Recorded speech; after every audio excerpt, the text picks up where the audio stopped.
aqui com o senhor José Molena, que é diretor do sindicato e faz parte da memória desse sindicato, ele que já viu várias e várias edições desse campeonato. Seu Zé, nós estamos chegando à grande decisão. Qual é a sua avaliação desse campeonato?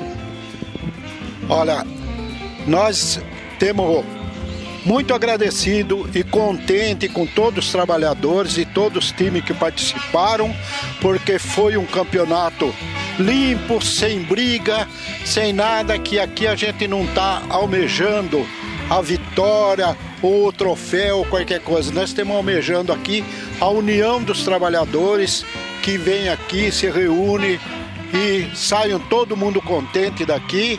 E hoje, como é a final do campeonato, a gente espera que os times aprendam a que hoje se diverte e que amanhã eles estão tudo nas firmas novamente trabalhando. Então a gente espera que ninguém se machuque, que não houva qualquer problema, qualquer discussão. A gente entende que isso aqui é uma amizade.